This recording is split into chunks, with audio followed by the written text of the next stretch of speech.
Hi everyone, it's Cindy. I'm back with a little project share.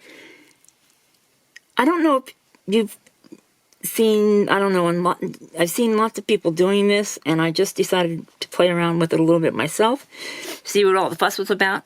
But there's a thing going around on the tube called slow stitching, and it took me a while. I had to finally ask someone, what's the difference between slow stitching and, embroidery. My day that we've been making French knots and back stitches and daisies and, all that kind of thing. It's embroidery, and I was told that if you don't have it in a hoop and you hold it loose in your hand like this while you're working on it, then it's slow stitching. So while I was watching TV the last several nights, I've made a few of these pieces. This was actually an old hanky, and the fabric is so thin from that hanky. There's the edge of it. You can see it's absolutely see-through. So it was really easy to rip around there and get that off, and I just thought it was so pretty. And I put some French knots and some little, I don't even know what you want to call that, just some odd zigzag stitching. And this is a little back stitch and some cross stitches here. And I layered a few fabrics. I heard it mentioned that people were using Ada cloth from Counted Cross Stitch, which is, well, let me show you. I have a whole bunch of it. I had dug in my old Counted Cross Stitch stash, and I actually have a bunch of pieces that I cut up to make a perpetual calendar that I never finished. And so I just cut off a piece when I'm, ready to do a piece. So there's this one, and then I did this little owl, and this is actually kind of an applique. I cut out the owl from another piece of fabric and layered it on there, and then I just tucked some tissue inside to puff it up a little bit. I didn't have any fiberfill handy. I actually have fiberfill, I just didn't have it handy.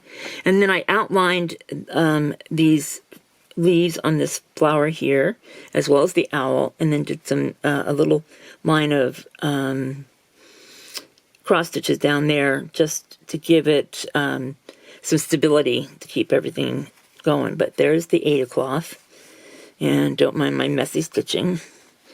And so I put a piece of that in all of my pieces. It helps to give the piece stability because it's pretty stiff stuff. And then I took this piece of fabric and I just outlined the tree, and before I finished it off, I stuffed some more tissue in there, made it really puffy, and then I went and outlined the branches on the tree, or the trunk and the branches, and put a few French knots here, and I did some back and forth stitching here, just some running stitches, and then I stitched on a little piece of lace, and there's a couple of little crosses there. So yeah, there's that one. And then I did this one of this little umbrella that I isolated out a piece of fabric. And this one, they're layered with all sorts of fabrics. This one has a little bit of lace fabric, and then the Ada cloth, and then the fabric from with the umbrella. And so I just went around and did a slip stitch around the outside, and then just did a running stitch on the inside of that, and didn't do anything really fancy, just that. This is one of the numbers that I actually did for the perpetual calendar, and so I slip stitched it onto the fabric. Then I did this little sort of Greek key stitch down the sides between these little motifs in the corner of the numbers, and then I added some crocheted lace on the sides. There's just a little bit. This is actually part of that first napkin, or hanky rather, and some blue polka dots, and of course the Ada cloth there on top. Here's another number, the number 2.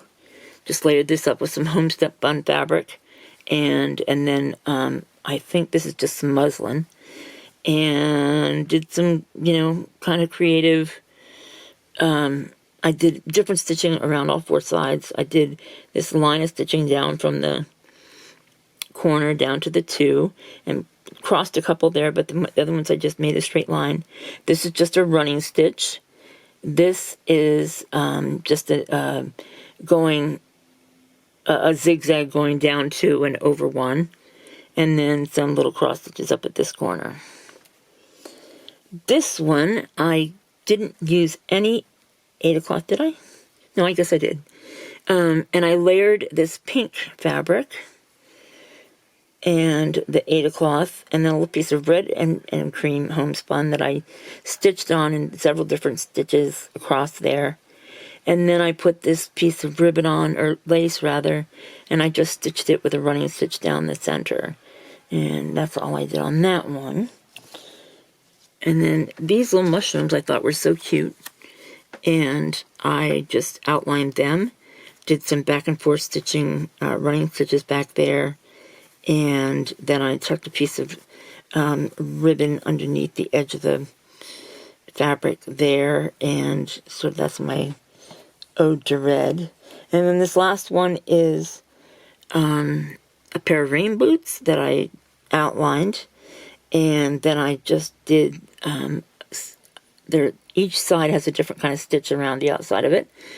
These are cross stitches. This is just a slip stitch, that's a running stitch, and this is a back stitch.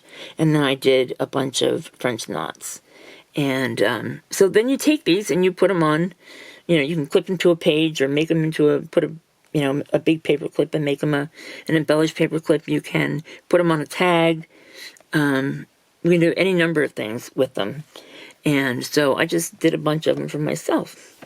And then the other thing that I've been fooling around with is these are the fabrics that I had out to do the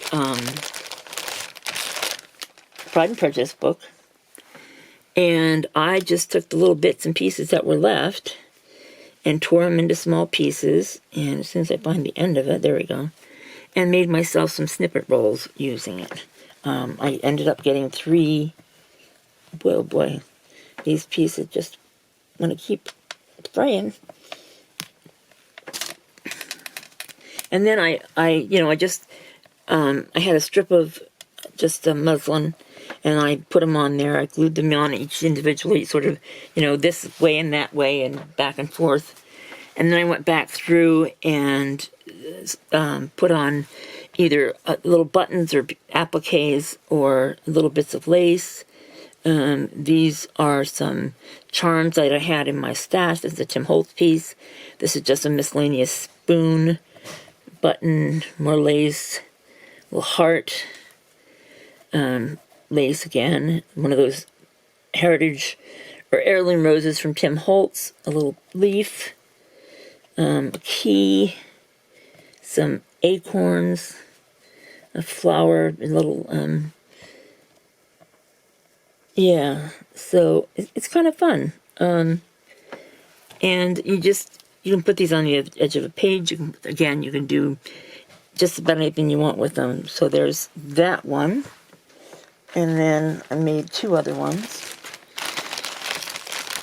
They're really not any different, except some of them had a little bit of the red fabric in. Can't find the end. So silly. There it is. No, it's not. I didn't pin it or anything, did I?